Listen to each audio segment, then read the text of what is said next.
Buenas tardes. Good afternoon. My name is Miguel Jerez, professor of the Complutense University and counselor of the Ramón Areces Foundation. I have the honor and the pleasure of welcoming you all to this presentation, Listening to Science, How to Face the Challenge of Climate Change. The impact of climate change has been made very visible in the past few years, and though that visibility and the concern as an answer should have helped to implement efficacious measures, nevertheless, the trends, though evident for several decades, have not been duly tackled with, not at the level it should be. Many international institutions and governments and scientific societies had published severe warnings on its evolution, but nevertheless, the rate of abatement of climate change is not satisfactory. Now we shall find the legal requirements are trying to do from a legal point of view this challenge. To deal with this subject, we have two experts, Dr. Alina Averchenkova and Dr. Joana Seltzer. They will be introduced appropriately by Adam Osterfield. Adam Osterfield is our contact with the LSE, London School of Economics. He has a degree by that university and a master in political economy, and now he's the director of urban development in LSE. He was first global market director at LSE, so he profited from the opportunities to learn about research and convey its message to government cities all over the world, including ours. He has also been responsible for the ENG in Spain and many other positions related to climate, and member of the British Embassy in Spain. So Spain and the UK are his main focus. He is associated to LSE, the Grantham Research, and he's a very good friend of ours. He's been collaborating with us for many years. He has come and helped us develop this kind of initiatives, and will continue to do so as long as he endures with us. Okay, at the foundation, we have the rule of the 2 C's for the welcome. They must be heartwarming and short. So I finished. There you are. Adam Osterfield, you have the floor.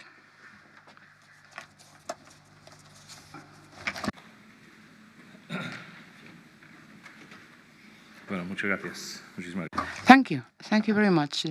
Yeah. My name is Adam Osterfield. I'm alumni and visiting professor of LSE at Cañada Blanche, and I'm president of LSE Ideas and the Social Science here with the Ramón Areces, and we're delighted to join our efforts to the Ramón Areces Foundation.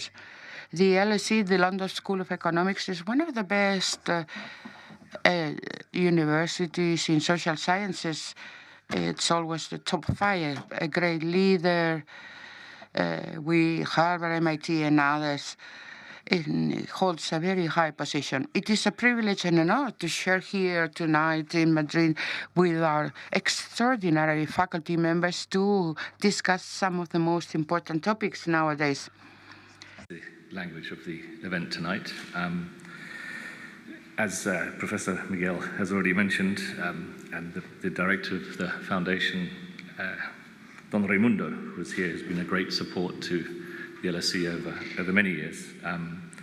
We've been delighted to be a partner of the foundation for over a decade, 12 years now, starting our collaboration in 2012, since when over 800 people have participated in person in our masterclasses in social science in this magnificent building here in Madrid, as well as hundreds of thousands online.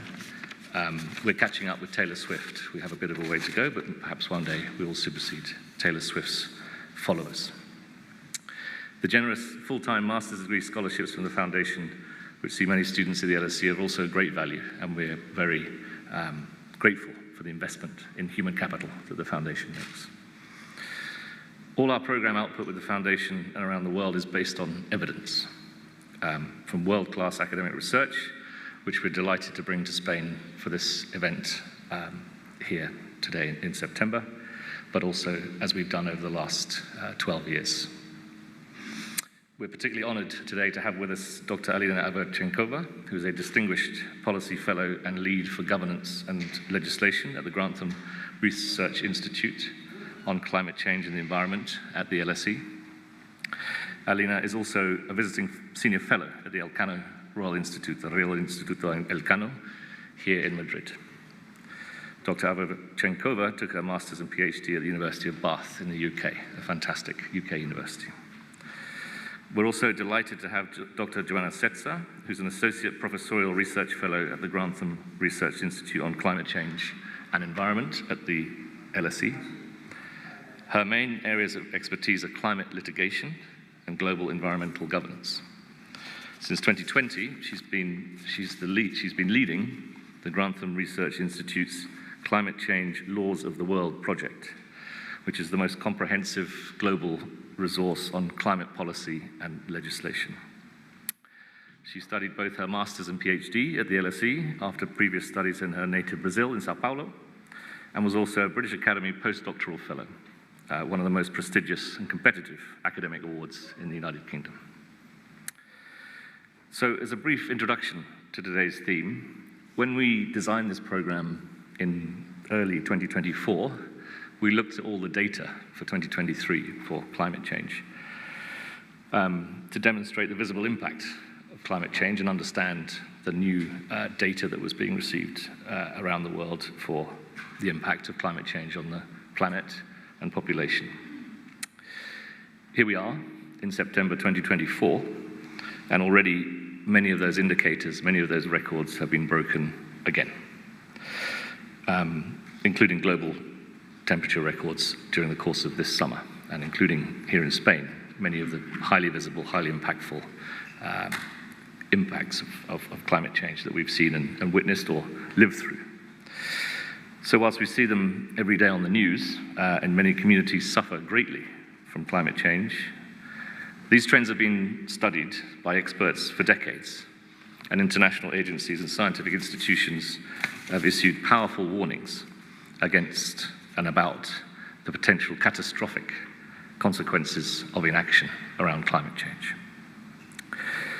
But the pace of action to address climate change appears to be significantly slower than the scientific community has explained is needed.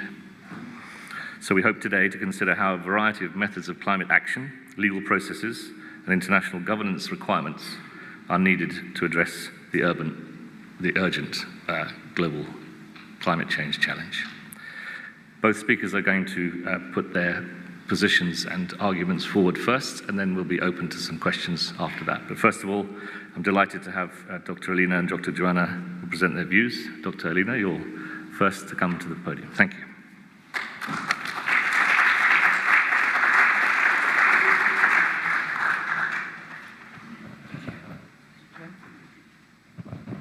Thank you so much for those generous introductions. Good afternoon, buenas noches. I'm going to speak in English, forgive us for that.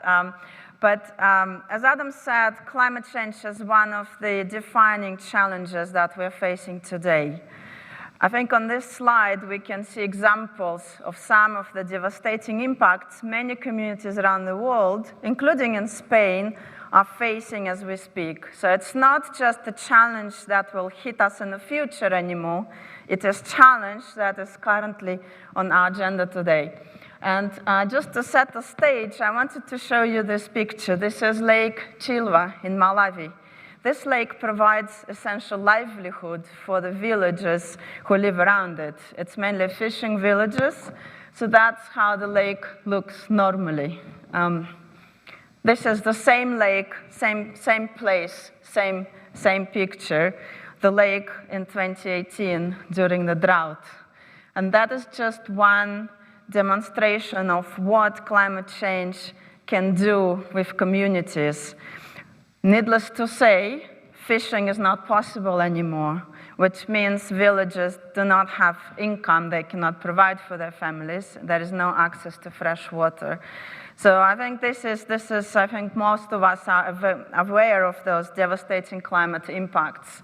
Now, if we look at the science has been clear for decades about the challenge of climate change, and we get more and more certainty every year from the Intergovernmental Panel on Climate Change about the increasing rate of global warming that is happening. So this graph here shows the temperature anomalies, global average temperature anomalies since 1850s. And we can see very clearly that since the time of the Industrial Revolution, and increasingly more in the modern days, the temperature anomalies are going up. And the trend is very, very clear. Now, this graph here shows the concentration of CO2, the CO2 equivalent, which is a measure scientists use to estimate the concentrations of gases which cause global warming. And what we can see here is that, yes, there have been fluctuations in the global concentrations of greenhouse gases, somewhere in that range, for thousands of years before. But those fluctuations have never gone up so high as they have gone in the past few decades, so above the 300 parts per million. And today we're actually at 420. So I think the message is very clear. The industrial activity, the human activity, is causing climate change. And that is no longer debated by scientists. In fact, it's almost not debated by the mainstream political community either. I think the debate has shifted more, what can we do and how do we do that? Now, the good news is that economics and technological solutions available to us to address climate change, they are improving and they're becoming cheaper every day. So these graphs here show the sharp decline in the cost of renewable energy that we have seen over the past several decades. And it's really striking. You see the price of solar has gone down by 80% just in the last 10 years. The price of batteries also a decline of 80%. So what we really see that the pace of technology and the reduction of costs has been much faster than expected. In fact, if we look at predictions by International Energy Agency on the share of renewables in the global energy mix, they have been consistently off, more conservative than what then happens in the real life. So it's a really positive, I think, message. We do have solutions available to us. The costs of those solutions are becoming more and more affordable. So the question is then, why are we still behind on our action to address climate crisis? My proposition to you today, I focus in my research on climate governance and climate law.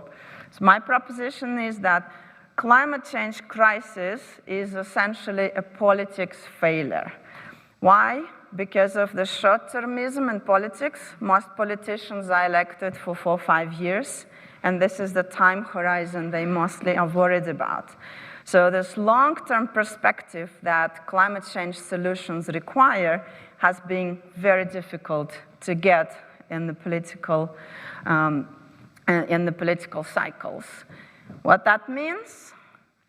It means we need to build solutions that would bring that long-term perspective and force politicians and policymakers to think beyond the time that they're going to be in the seat as a member of parliament, as a head of government, or as a minister.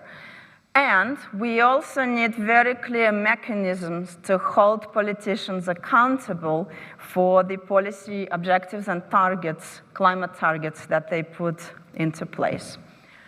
And finally, with shrinking democratic space globally post-pandemic, and due to the increase of populism in general, we are facing a general crisis, I think, to our democracies, the shrinking democratic space in many countries around the world.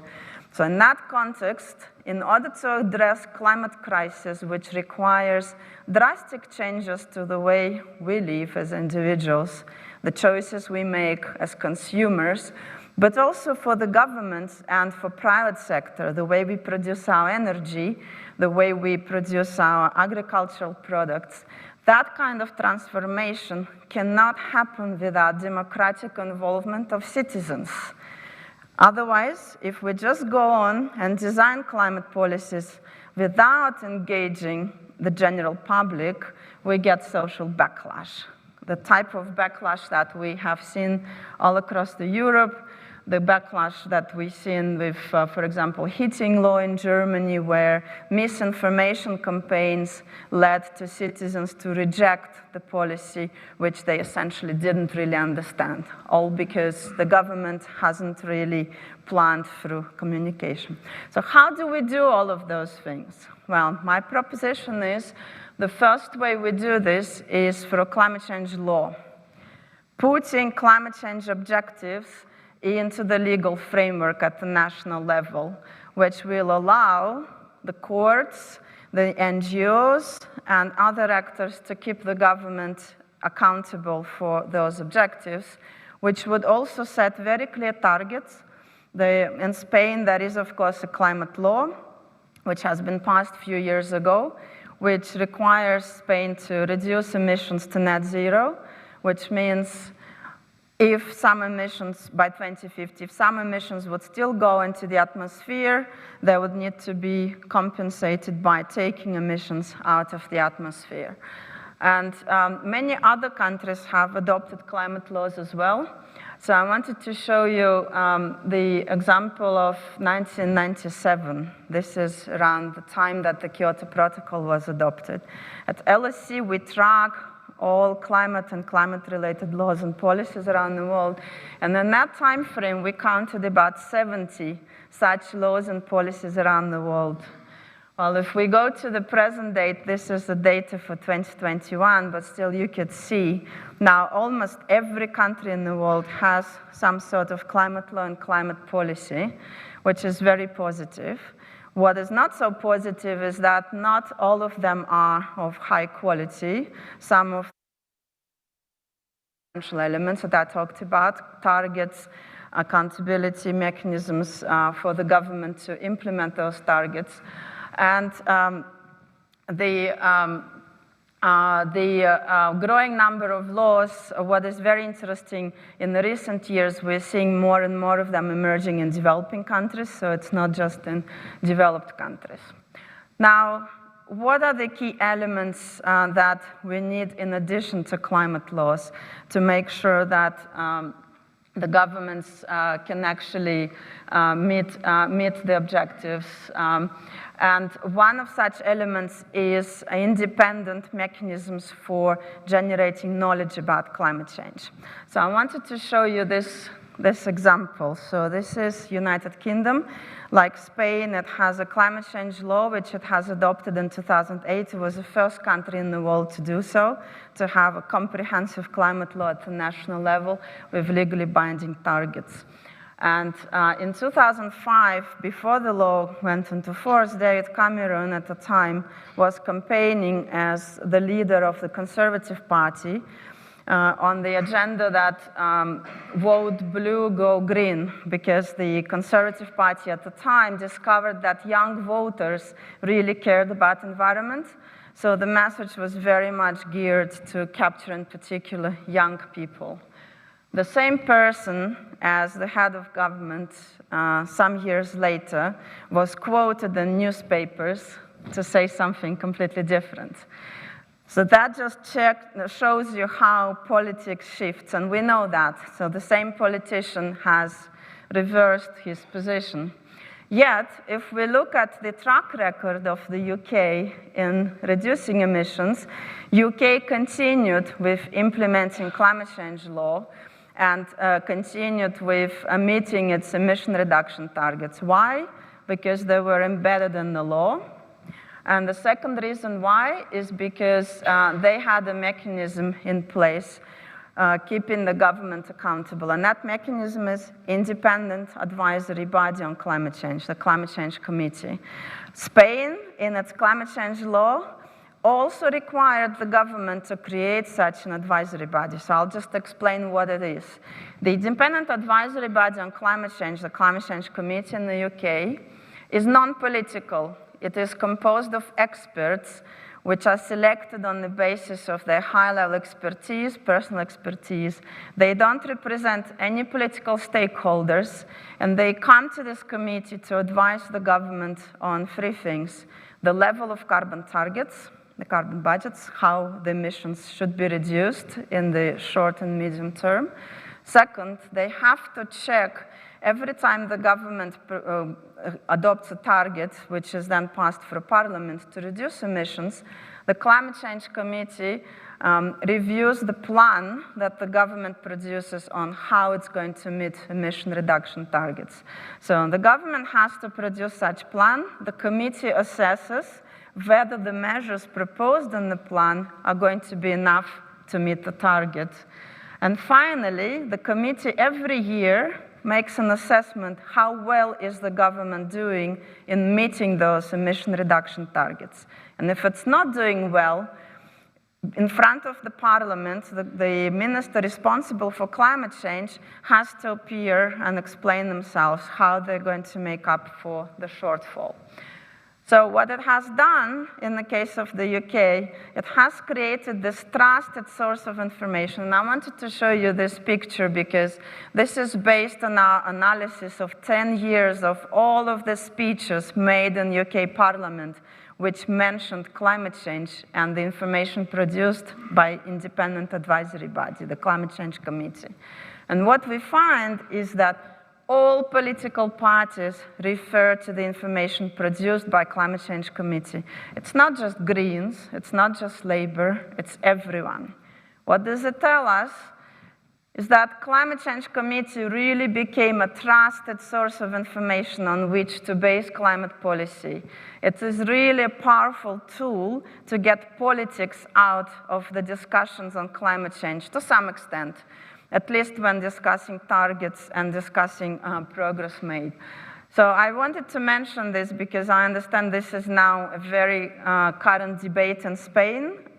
Spain is currently designing an independent advisory body and thinking about how it should be composed. The second element I wanted to mention is what I referred to at the beginning. If we don't bring citizens together with us, then the transition will fail. And so that's the example of 15-minute cities debate in Oxford. So the local government of Oxford has had this wonderful idea to design cities where everything will be 15-minute reach. You don't have to take your car. You can walk to the grocery store. You can cycle to get your hair cut or walk. Beautiful idea. However, they didn't consult and explain the plan to the citizens. So some radical parties, populist parties, have hijacked the debate and presented it as another COVID lockdown. So they called it 15-minute lockdown city instead of 15-minute sustainable city. And there have been protests because people didn't really realize that this wasn't the way for the government to control that. It was the way for the government to improve their life, but also address climate change while doing that.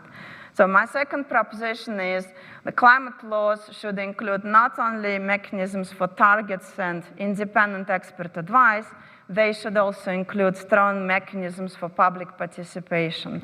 And one way to do that are climate assemblies, where through democratic lottery, citizens are invited to participate in a consultation on a particular policy or a strategy on climate change.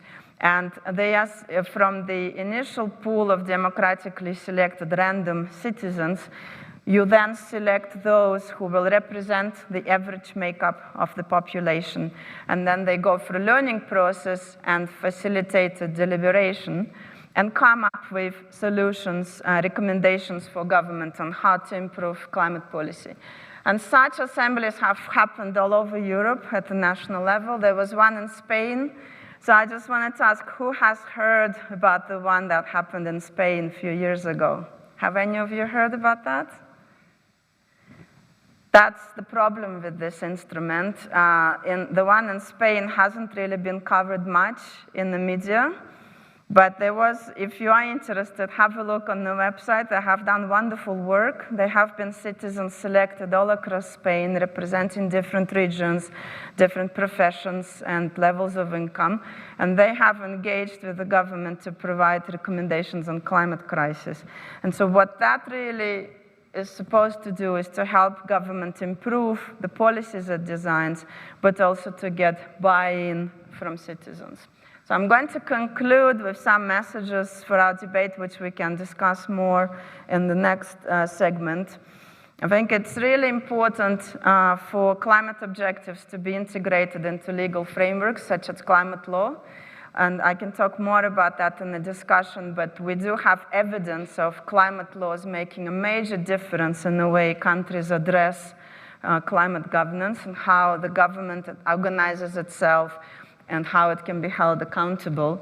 It's important to incorporate key building blocks into those laws, such as targets, long-term targets for net zero, bringing emissions to net zero, but also short-term targets that would set the pathway of getting there. Mechanisms for independent knowledge for those policies to be developed, and mechanisms for independent assessment of progress, and finally, strong public participation. But sadly, climate law is not going to solve it for us, because climate law provides a very important foundation, but we do need sustained political will and pressure for governments not to backslide on specific climate policies underneath that law. And that's where engagement of all of us as voters, as citizens, engagement of key stakeholders is really important. So I'll stop there and look forward to discussing further in the next session.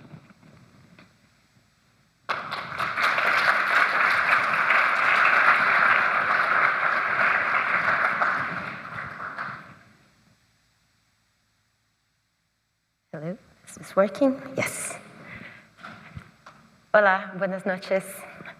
Muchas gracias. Hello, good evening. Thank you for inviting me. Thank you to the Ramón Areces Foundation. I'm delighted to be here, but I'm not going to be speaking Spanish. I will be speaking English. Alina and I are here to give a series of master classes, which we have been doing in the last few days. And I think in the masterclass, but also here, the way we approach is a very complementary way in which Alina has set the scene in terms of the science and why law is important. And I come in to talk to you about what happens when that law is not ambitious enough, when that law is not being implemented. Unfortunately, that happens. To an extent, we have one of the tools to address that is going to courts. This is what I'm going to talk about. I don't think it's a solution. I already anticipate the end of my talk, but it's fascinating to see what is happening. So at the Grantham Research Institute, I've been monitoring the developments in climate litigation for the past years. So we keep track of this with these reports that we publish every year, making sense of all the climate cases that we can identify all around the world. We also, as Alina mentioned, track the laws. So the combination of what exists there and how this is being enforced. Now, what I want to do in this presentation is three things. First, I want to talk to you about why climate litigation. Second, I want to talk to you about some of the main trends that we observe. And thirdly, I want to talk to you about some of the main cases against governments and against corporations. The reason I will speak about these two is that these are the two main actors that contribute to the problem, but are also part of the solution. We're thinking about how to resolve this big problem, so it's important to have that in mind. It's not about creating more problems, it's about finding a way to address, and this is where the litigation story comes in. So why climate litigation? There are many explanations for that. One of the possible explanations is a sense of frustration. Frustration because, as Alina said, the science is very well established. Yes, it's complicated. There are thousands of papers. The IPCC reports that tries to summarize the science is thousands of pages. It's very dense, it's very technical, it's not for everyone. But there's a very straightforward way to demonstrate the science. And this is a very clever graphic representation that Ed Hawkins at Reading University came up with.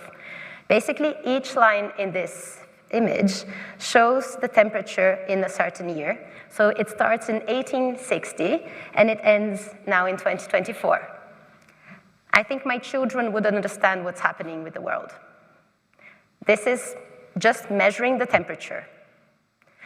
So the science is clear.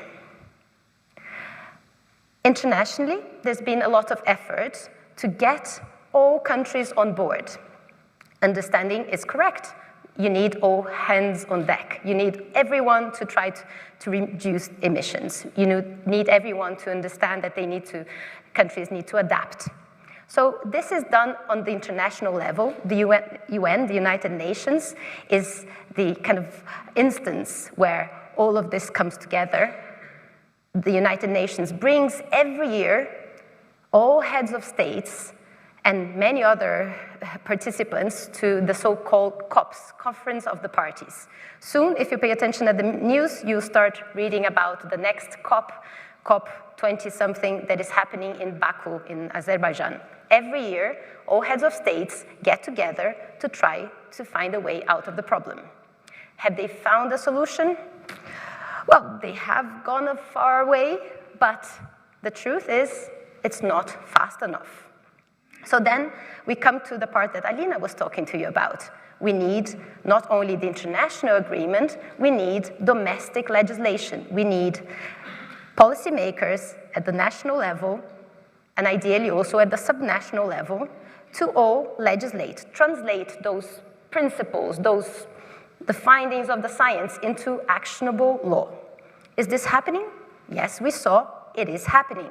We have now 3,500 climate laws all around the world. Every country has a piece of climate law.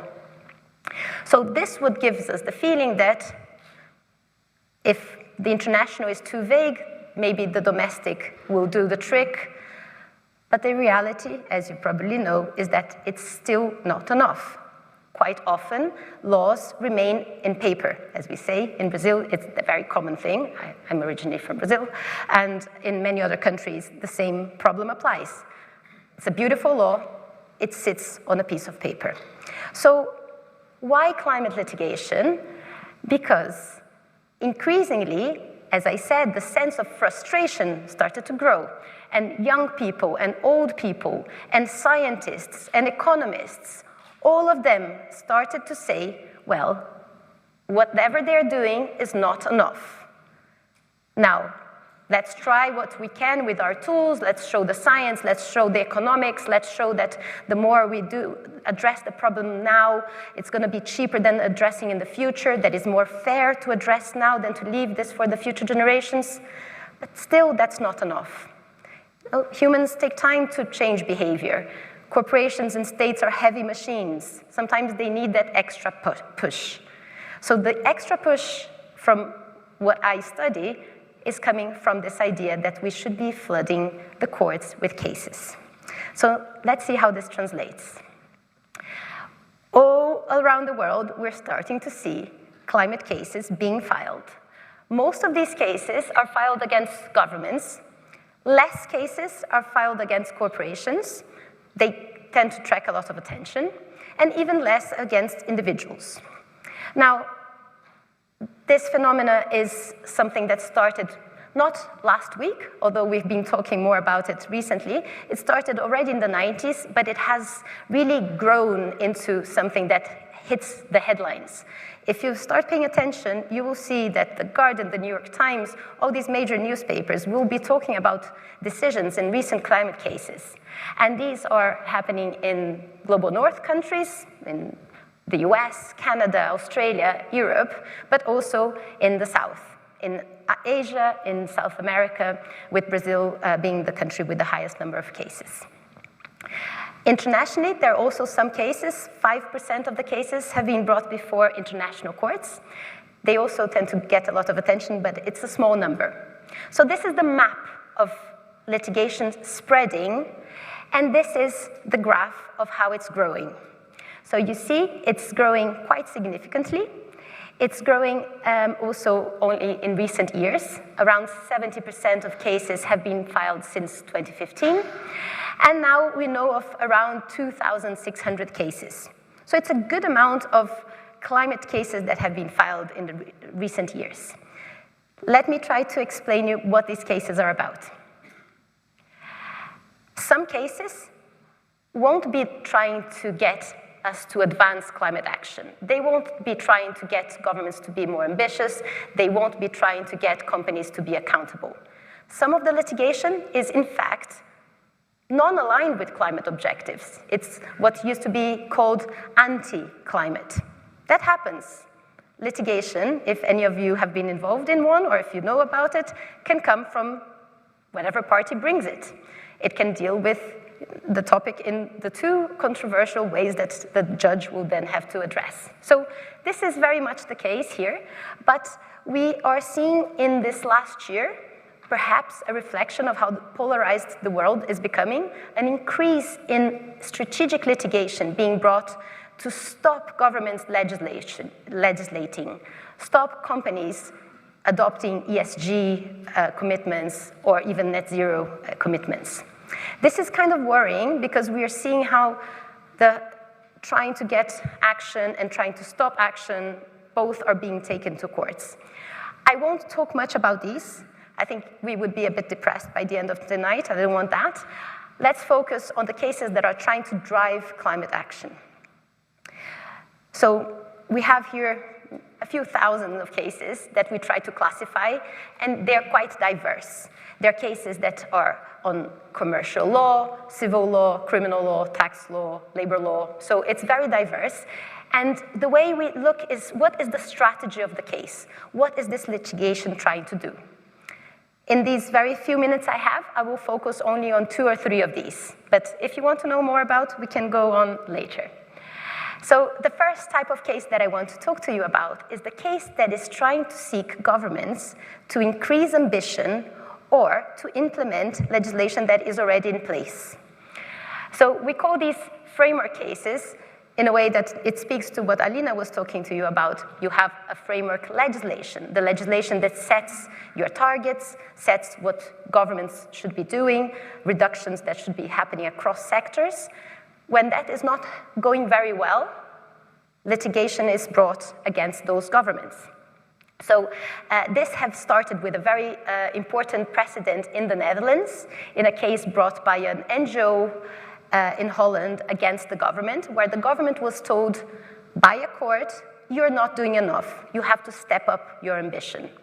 And this has now spread to around 110 cases all around the world. We are seeing organizations of young, of elderly, of people who are not part of an environmental movement, people who are concerned with the future, bringing cases against the government, seeking that increased ambition or implementation. The recent example that I would mention, if you want to know one recent case, is this one that was decided a few months ago by the European Court of Human Rights, where after an unsuccessful case that went all the way through the courts in Switzerland, brought by a group of elderly Swiss women who are suffering the impacts of climate change, the case reached the European Court, and the European Court said simply, states are not doing what they should be doing. States are obliged to protect their citizens.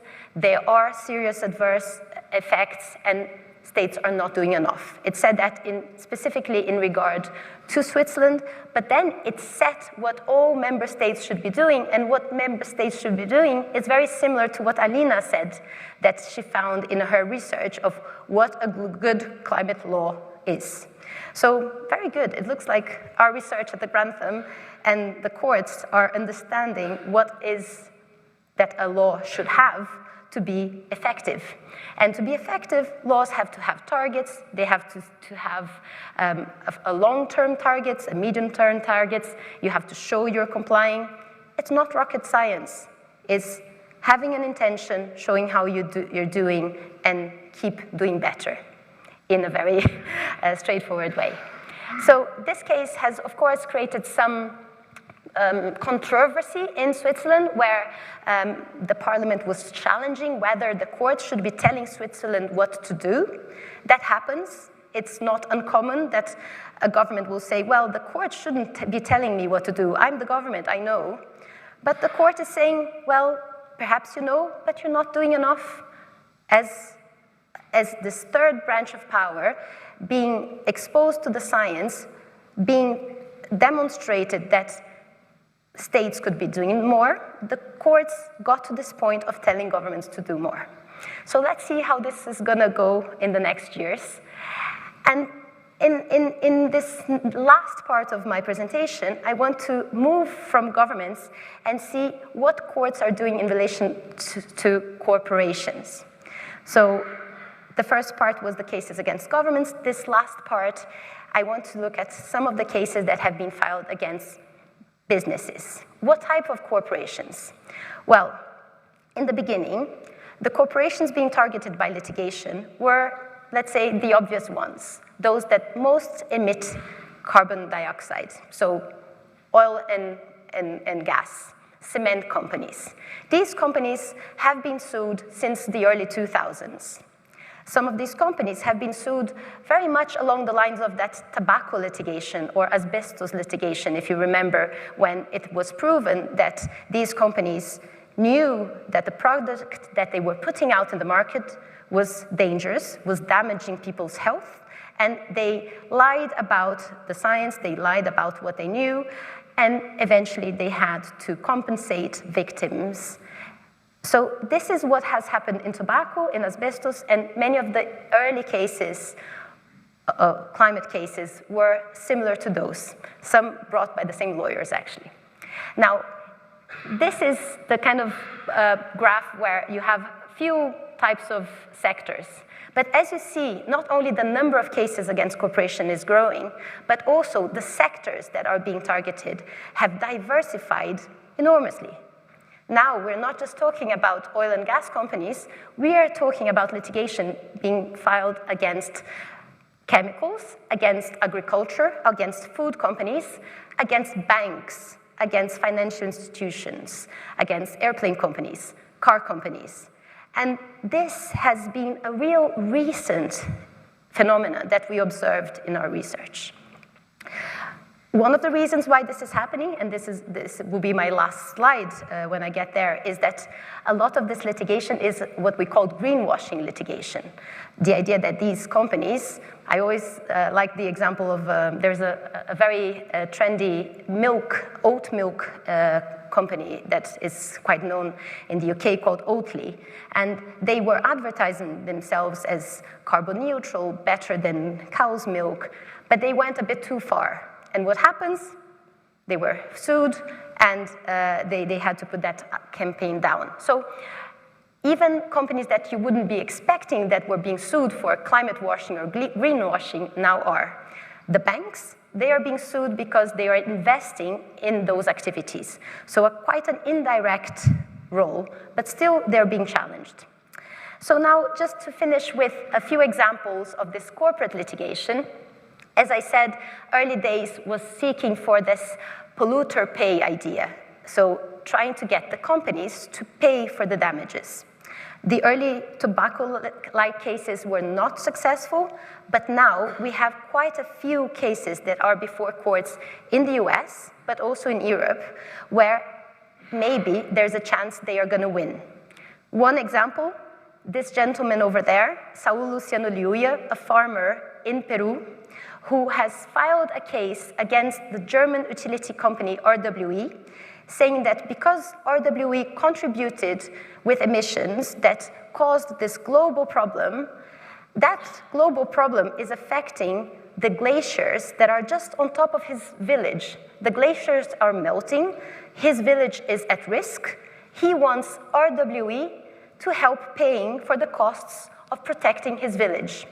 RWE has no activities in Peru, they have never been there, but their activity has caused those damages that this individual and his community are experiencing.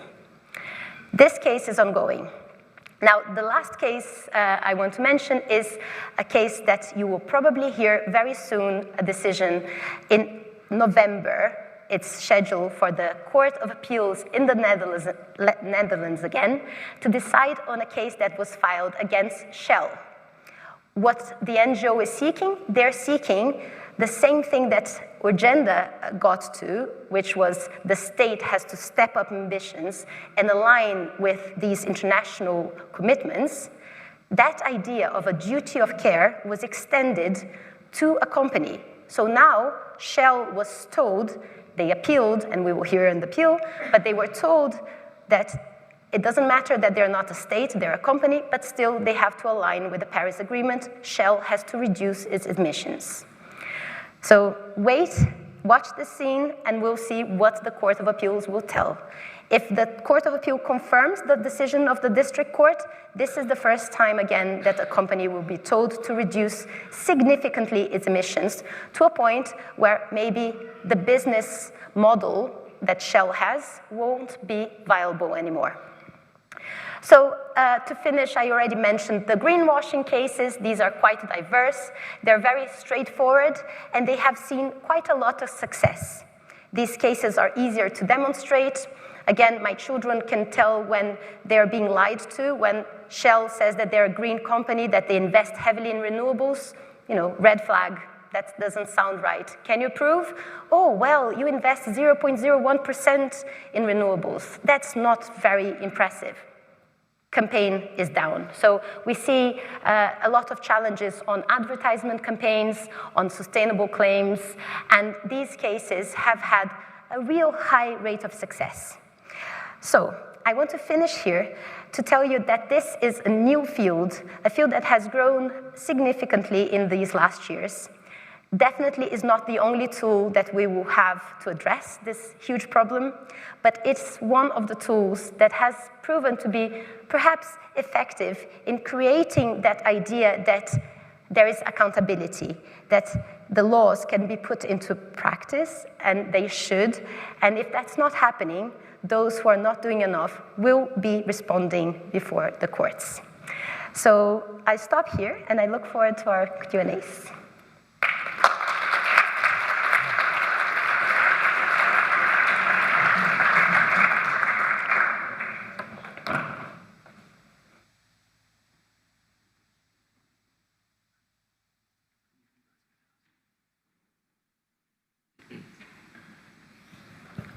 Well, thank you very much indeed for that wonderful overview of the challenges that we all face on climate change and some of the actions and some of the trends that we are now observing, or researching, I should say. So I'm going to just ask the first question, if I may, to both of you. And that's really about, you mentioned it, you both talked about it quite a lot, is about the effectiveness of climate legislation. You mentioned both two things, really. One, about the quality of that legislation, and that seems a terrifically important point, in that you may have climate legislation that may be measured in your research, but the quality of that climate legislation is critical, and what your research is telling us about the effectiveness of that. And perhaps you could give us some examples around the world of your research and where some best practices are, where some of the perhaps innovative or effective, most effective policies are taking place. So to both, perhaps Alina first. Sure. Have one mic between the two of us. Yes. How are we doing this? Do we have an extra one for Alina? Yeah, mine is off now. Can you hear me? No, it's Yes? working. Okay. Thank you so much for the question, Adam. You're good. Indeed, at Grantham Research Institute, myself and my colleagues, we have looked at several countries to understand that question, whether climate law makes a difference. And we have researched the United Kingdom, but also recently Ireland, Germany, and New Zealand cases. And the way we've done it, we have interviewed experts in each country, about 30 experts in each country, coming from the government, civil society, from the private sector. We also talk to journalists who write about climate change to understand their perception. Do those laws make any impact? And the first message we got across all 4 countries we have looked at is that climate laws really make a huge difference in the way the governments organize themselves. In other words, in the system of managing governmental response to climate change challenge. So what they tell us is the fact that countries have long-term target and short-term target has caused improvement in the policies that governments are putting in place. And it has also made a big difference in how different departments, the Ministry of Transport, the Ministry of Energy, the Ministry of Agriculture, work together to meet climate objectives. And the main way through which this is achieved is by requiring the governments to produce jointly across the whole economy the plans for how they're going to reduce emissions and adapt to climate change. And another important impact we identified is the help that climate laws give to avoid political backsliding. They do provide protection for politicians to renegade on previously made commitments on long-term objectives. And they also significantly improve the quality of the political debate. Across all 4 countries, we noticed that the debate is not anymore about should we act on climate change, but about the specific policies to reach the specific targets established in the law. And perhaps the final example I'll mention is that climate laws have been very powerful in inducing climate action vertically, sort of from the top, not just at the government level, at the federal level, but also enabling local authorities and regional administrations to act on climate change. And I give you an example of Ireland. The Irish climate law requires local authorities to develop and implement climate change plans that should be aligned with the national climate targets. And from our research, there is already evidence that this provision, this requirement, has pushed many local authorities to recruit new staff to work on climate change. There are, of course, implications for budgets. But they also push them to collaborate together across the border, so the neighboring regions are now really working more closely together to address climate change. So we are really seeing real impacts. And on finance, what we saw is that climate laws have helped direct more public funding into climate change and have also given signals to private investments. So we are seeing alignment of financial flows with climate goals. Thank you. Joana, perhaps the same question to you. I have an additional question for you as well that goes with it, which is climate litigation is expensive. And so how both to the policies and the processes you described, how are they being measured and researched as you do, but how are they financed in a way that creates impact, let's say, or traction within a legal framework? Very good question. I will start with the end. Climate litigation is expensive for everyone involved. If you bring the case, if you defend the case, if you lose the case, but just going through the litigation is expensive. It's very uncertain. So the idea that you will bring the case, of course you bring a case because you want to win the case, but never know. And thirdly, it can take long. It can take years, decades. So when I ended my talk saying, it's not the solution, it's one tool, this is exactly what I had in mind. Expensive, uncertain, and too long for a problem that is urgent. But keeping that aside, let's think about the first part of the question, which is, what has it achieved? So the more straightforward way to think of what it has achieved is to think, have these cases been successful in court? Have they won? Have they lost? And we do this type of analysis. We see, the case was filed seeking ambition. The court said to the government, increase ambition, successful case. Cases like this, it's around 50% successful, 52%. So hard to tell, what that impact is. With the greenwashing cases, 70% success rate. Higher, but still, what does it say? So in studying this, I would say that the impact hasn't been really so far in the final decision. Of course, that's a bonus and an important part, but it is really, the answer to this is thinking about strategic litigation. Thinking that what this litigation is doing is bigger than the case itself, it's bigger than the decision. Because when the case is filed, with the strategic litigation, there is usually a huge effort to communicate the case. The media, as I said, has been covering. A case like the one I mentioned, the Peruvian farmer, it teaches climate science, climate policy, ethics, and justice in a very concise and effective way. It teaches you that the poor are suffering for a problem that they didn't cause, that was historically built up, and that, all of that complexity is very easily translated into one case. So I would say the one immediate impact outside of the case is the story it tells. And then second is the fact that sometimes just the filing of a case like this will raise that alert, make corporates and governments alert to the fact that they might be the next ones to be sued. So let's say I'm an oil company and I was thinking of putting a new great advertisement campaign out there telling the world how ambitious I am in my investments in green technology. Well, maybe before the litigation started, I would come up with any incredible message that I think sounds good. After this litigation, I'm going to be very careful before I miscommunicate what I do. So the risk of litigation, I would argue, could be considered an impact of the litigation because it drives ambition, it stops this kind of miscommunication before it even happens. Lastly, we've done some research at the Grantham Institute together with our economist colleagues.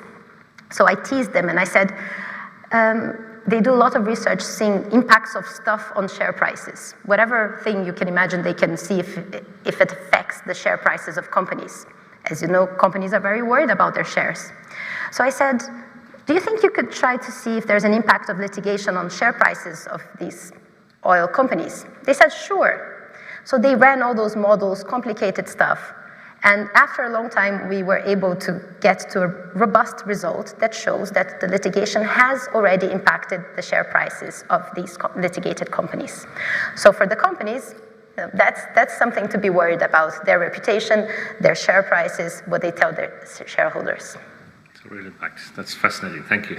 We have a bit of time for any questions on the theme. I think the gentleman there, if you'd just tell us who you are as well, introduce yourself if you could. In English or Spanish is fine.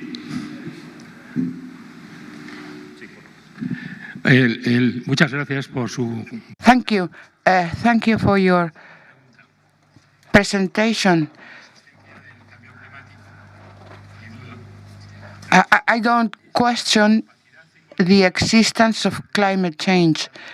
I question our economic ability to overcome it in a reasonable time frame. Of the 30 countries who adopted the Paris, who just promised reductions of emissions, almost no country fulfilled the objectives. And the Nobel laureate in economy Noglaus quantified that the actions generously promised by our politicians would entail approximately 2 million $2 billion a year to reduce less than a degree abatement for the rest of the century.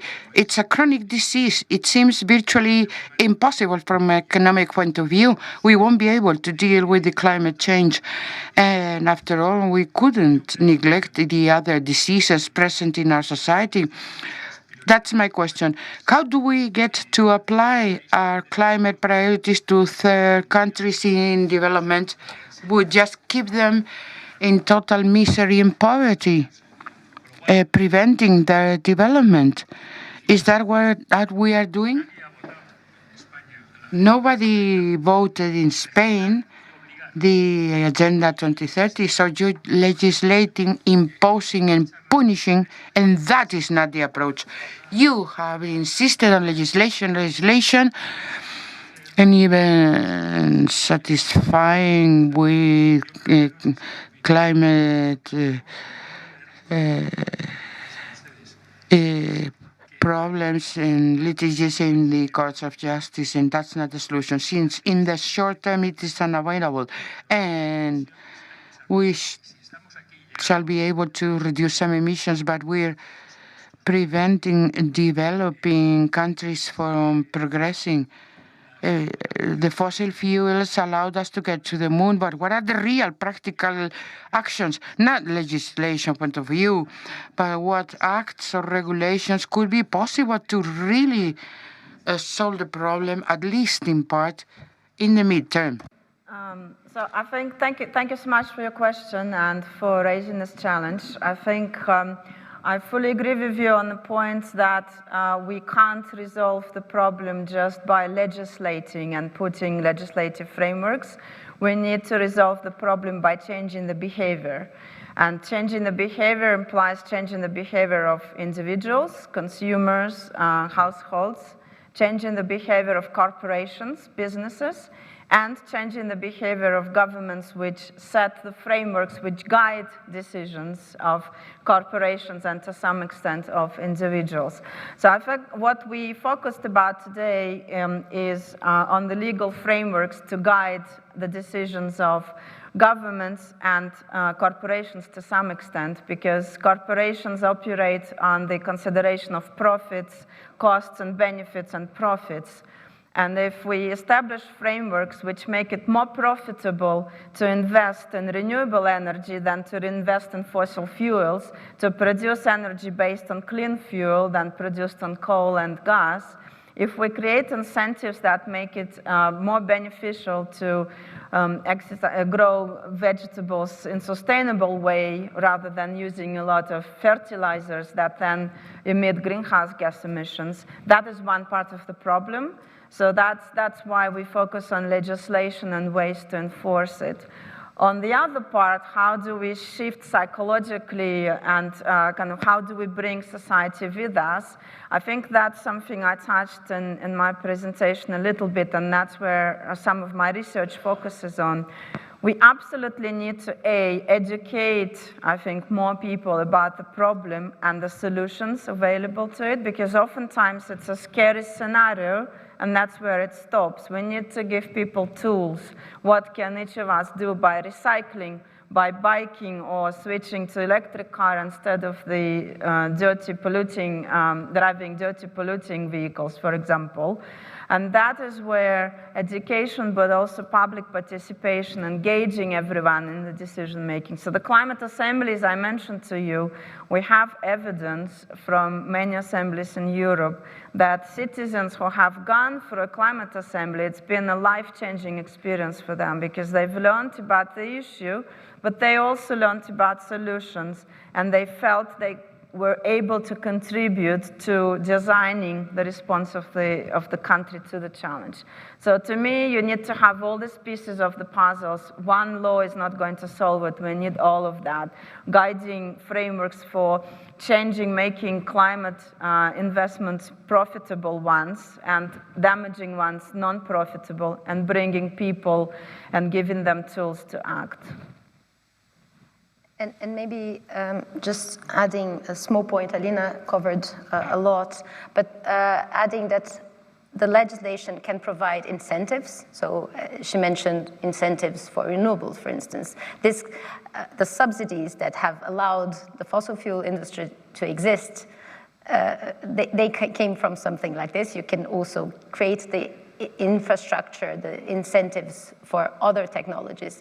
The advantage is that you're creating new markets, creating new jobs. And this is what Nicholas Stern, who is the director at the Grantham, has written and demonstrated several times, that this is an opportunity to make the economy move, to create a new type of jobs, a new type of economy, which is going to be profitable too. So it's not about stopping progress, not about slowing down. It's about reinventing how we do things. And this is what humans do best.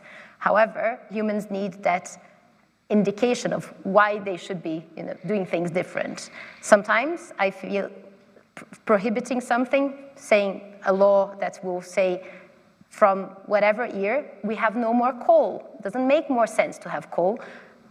Humans are resourceful. They come up with new ideas, new technologies, new fuels. So that exists, and I think that this is the idea of seeing the legislation helping through that. It's not the litigation. Honestly, I hope not to see it. I think we were talking about this. The litigation is the demonstration that the system has failed. That failure, I would wish not to see. What we should see is that a legislation that sets a path and that helps that transition to happen in an orderly way, and this is where the whole discussion on just transitions comes in. Young lady there at the back, I think, with a question. We'll just wait for the microphone if you introduce yourself. Lo primero. First of all, thank you very much for the conference and for the lectures. My question.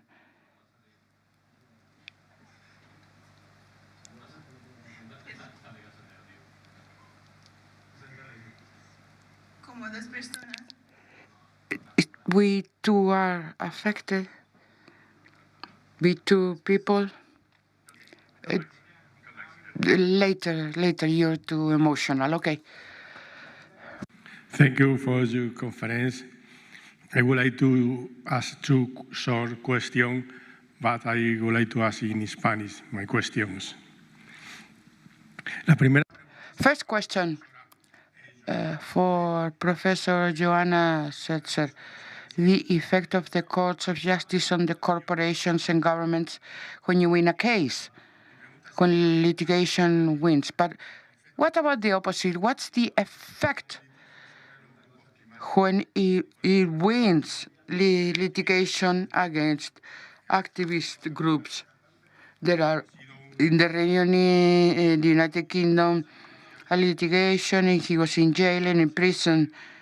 In Spain, there will be another litigation against the group Futuro Vegetal, and they're looking for an imprisonment. So my question is, what about the effect of the government litigation against the climate defense groups versus what the activists win against the government? Second question, Professor Alina Averchenkova. When the COP meets and the summit of the United Nations to talk about climate change, they always follow the IPCC report. The IPCC yearly report is given by this intergovernmental panel. It's not published directly. The scientists sent the report to the governments, and then they change it, censor it, edit, and then publish it. So what happens? We have scientific societies that cannot publish their conclusions independently first. How come they had to be filtered by the government so that they modify it afterwards? Thank you. Okay, I will start with the first question. It's a good point, and it goes to what I was saying about the litigation being used in both sides, and what we are seeing in the UK particularly, is that many protesters are being prosecuted and taken to jail.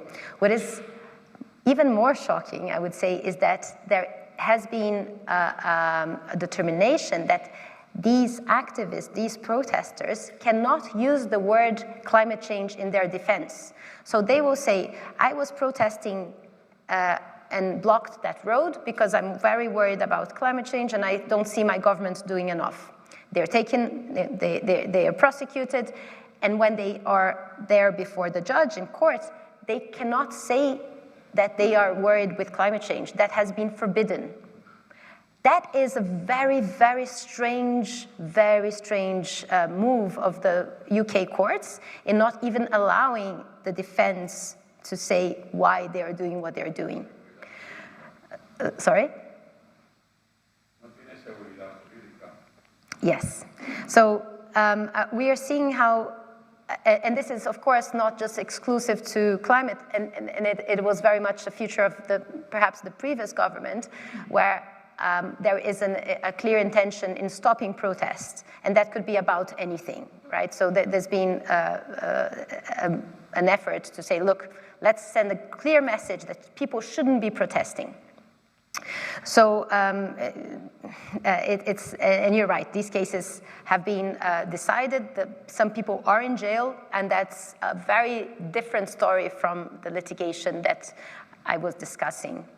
So good point you raised, and it really raises issues of democracy and rights to protest. Alina, do you want to touch the IPCC question? Sure. So thank you for raising this. So Intergovernmental Panel on Climate Change, for those who don't know IPCC, basically what they do, they review the peer review published scientific information on the impacts of climate change and the economics of climate change, and they produce those assessments every certain number of years, which then, as colleagues said, go to the international negotiations on climate change. The discussion in terms of involvement of governments usually happens around the summary for policymakers, so the interpretation of that information and the key recommendations which would go into the policy process. And you're very right to point that there has been criticism over the fact that those summary for policymakers have to go through some negotiation process. And that is exactly something when we talk about the importance of having independent expert advisory bodies at the national level, this point of independence and being completely divorced, separate from the political system, I think that's where we see the impact of such bodies. And I'll give you an example. I talked about the UK Climate Change Committee in my presentation. And when we analyzed those 10 years of speeches in Parliament which mentioned climate change, what we found out is that the Climate Change Committee, the UK-based independent expert body, was cited 5 times more by parliamentarians than IPCC, the Intergovernmental Panel on Climate Change. So what it shows us is that locally produced information, so what Climate Change Committee does, they take the information produced by International Intergovernmental Panel on Climate Change, IPCC, translate it into the context of UK, do additional independent analysis, and that information was more trusted by parliamentarians. They saw it as more relevant to the UK context because it was already adapted to what was relevant for the United Kingdom. So I think you're raising a very important issue. I don't have a solution to that. That's just the way the interface between international scientific assessments and the climate change negotiations work. But one solution that I do see working in practice based on our research is having independent, nationally focused advisory bodies which would be able to assess that information and provide recommendations independently. We had a question here as well, please, yeah. And then go to here. Take these last 3, I think, and then we'll... Thank you so much for the talk. My question's on enforcing the law, because we've seen in the talk that it was mostly through litigation. And I wonder if there is if there's any ideas of having an executive power that enforces, like a kind of like a climate police that will enforce law And if that is so, at what level that would be? Because problems are global, but how do you, it has to do with your question, like your answer right now. Thank you. I don't know if that's very vague, but yeah. Yeah, no, it's a great question. You want to collect more questions? Okay, we'll take the last three. There's a gentleman here, and then behind him, the gentleman. If we'll take three, and then you guys can answer them. Exactly. Thank you. First of all, do we have a microphone here? Thank you. Gracias. No solo una pequeña... Thank you. How can you justify, from an ethic point of view, the demands we place on underdeveloped country? Limit your polluting activities when, after all, they're barely starting industrialization. Very low levels in comparison to developed countries that have been doing it for more than half a century. How can you justify this? El micrófono al caballero detrás, por favor.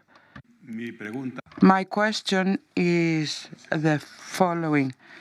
Do you realize that the water you have in front of you, thanks to the chloride, is made into treated water that is potabilized and can drink? Your telephone, thanks to LaSalle, another company that was made evident here, that set $100 million on the table to research, gave rise to a Nobel laureate with the wafer included in the cell phone, and that's why cell phones are so durable. And also, I wanted to comment that when the Second World War finished, all around the world, globally, we had 3,500 million people, and in 50 years, the world's population has doubled, and the welfare and situation is better. At least we eat better after the Second World War. Did you have these kind of facts in mind? Thank you very much. On the question about policing the implementation of climate laws, well, there is, in fact, the idea, and some countries are considering that, asking the audit agencies to monitor the performance of the government. In other countries, as I mentioned, United Kingdom, but the same in Ireland and in New Zealand, that role is vested in independent expert committees which assess the performance. Now, the question is, police can put you to jail or you could get a fine, so should we fine public servants for not meeting the carbon targets? And that was an interesting debate in Germany. There was actually a proposal to fine the different ministries, say if the Ministry of Transport is not meeting its carbon target, should they be punished by receiving less budget allocation for the next year? That was a very real debate in Germany. Now you can look at it in two ways. Yes, we should maybe punish them. On the other hand, you will take away the budget from the ministry, which is already not doing enough and not investing in climate. So one idea is maybe we cut the general budget, but we still keep the climate change one. So yeah, there are ideas like that on the table, and different countries are looking into that. But Joana might want to add to that afterwards. On the question of justice and developing countries, and I apologize, the gentleman who asked the first question also had that as part, I think, of the question.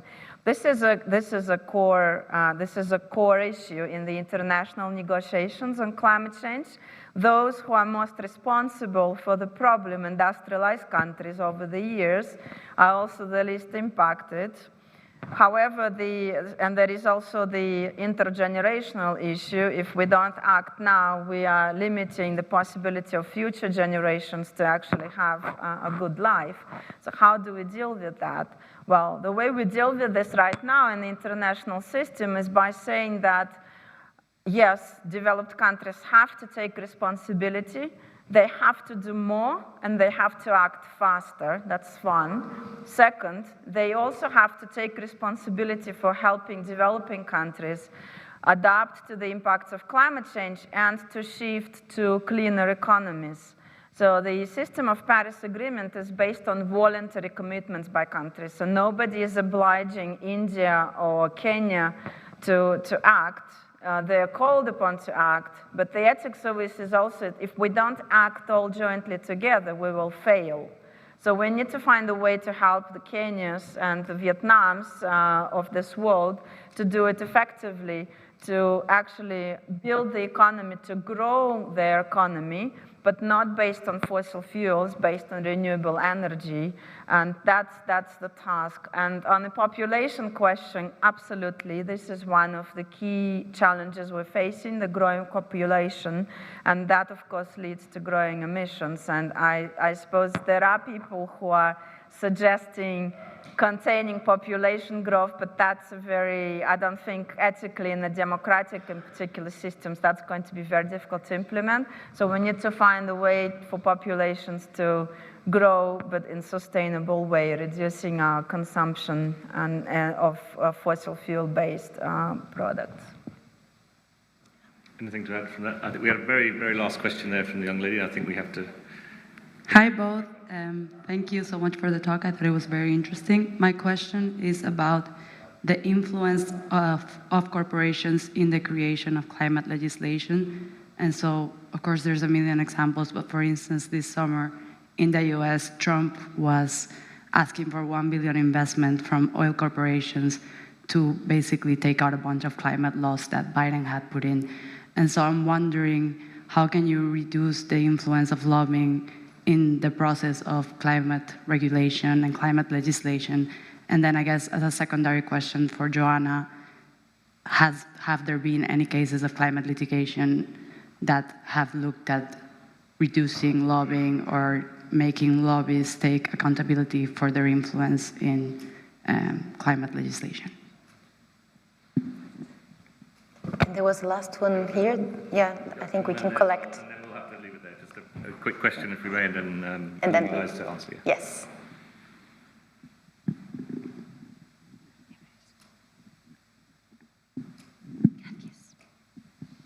Bueno, me gustaría saber qué podemos...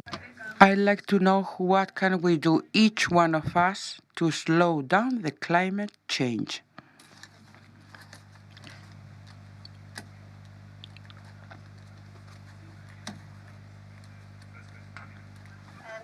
I'll start with the first one.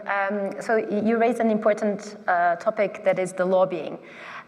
Lobbying exists in all lawmaking. The problem is how that is reported or not reported. So the second part of your question, yes, we have seen already litigation challenging the lobbying. It's a case brought against Volkswagen, actually. And what the case claims is that Volkswagen has won discourse in terms of their public discourse, but then it was an European case. They are lobbying exactly against that. So those bringing the case were able to show that discrepancy between what they are lobbying and what they are making the public face is completely different, and it's an ongoing case. Yeah, again, I think lobbying, you can't prohibit lobbying. Lobbying is part of political action, but there are efforts, for instance, within the UN system, at COPs, the lobbying of the fossil fuel companies was known to be huge, but no one knew what it was, how many there were. So now companies are required to report who is going, how many funding, how much funding goes into research. So there's a lot of research done by colleagues in the US looking at research that is funded by fossil fuel companies and what this means. So it's a recent phenomena that we are starting to pay attention at the forces behind and what role they have. The more information, and now that information is possible, it's easier, the data exists, is about making that public, hopefully would allow for the transparency that we need to avoid this type of bad lobbying, let's say.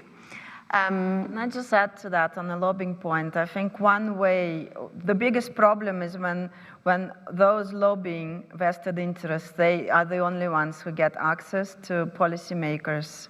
And I think one way to minimize that, we can't totally avoid it, as Joana said, is to have a very open consultation process for when the law is being developed, with sufficient time for different stakeholders to actually come and provide their views, and for that process to be very transparent and open to public to scrutinize it, rather than doing it behind the door very quickly under the carpet, so that the lobbying interests are the only ones who have a say. And then the big question, what can we do? Look, there are individual actions. There is an extent to which your daily changes make a difference. What I would say, yes, there's nothing bad in cycling more, the examples Alina gave, but what really makes the difference is to see those policymakers understand that this is something that the constituency, so the voters, that they are worried about. Just to give you an example, at the Grantham we have a project that consolidates all the agenda that different members of parliament have, and the idea was exactly to make it easier for people to say, well, let me look in the UK is all divided in a different way than here, but let's see what my representative in parliament is doing. Oh, he's not doing enough, I might write him an email. So one of the I think the options that we have, and we don't do much, and very few people do, but could be very effective, is really reaching out to your representative in power. And then there are many other ways in which, for instance, if you're a law student, that you think that this is an interesting way that you want to be involved, there's ways to be involved in litigation. If you are an engineering student, then you want to be part of the technology to create the new technologies that are going to help. So each one in their own field can do a part of the story. What are your top 3 things that we can all do? Well, I think rethink your personal choices to the extent you can. I think, as Joana mentioned, take a train instead of flying if you can. Consider your diet and maybe reduce the amount of jamon you eat by half. That would be a good first action. Or cycle to work instead of driving, or take a bus. So that's one. Second, vote. And when you vote for politicians, as Joana said, make sure that you vote for the ones that care about the future and will really make it a priority to address climate change. And the third one, I think, is stay positive and be engaged in the ways that you can, by contributing to the solution, by motivating others, educating others, talk to your friends about this issue, talk to your family, and talk to your local politicians, as Joana said. So I think these are the 3 different types of actions. Thank you so much. We'll have to leave it there. I think I would only add to the commentators, as we said in the title, is listen to the science and take the science with you into that discussion, that debate, that vote, that contact with your members of parliament, your local communities, your family, and so on. Start with that. Anyway, thank you so much. Thank you very much to the Fundación Areces. It's been a wonderful evening. Thank you for coming today. Thank you.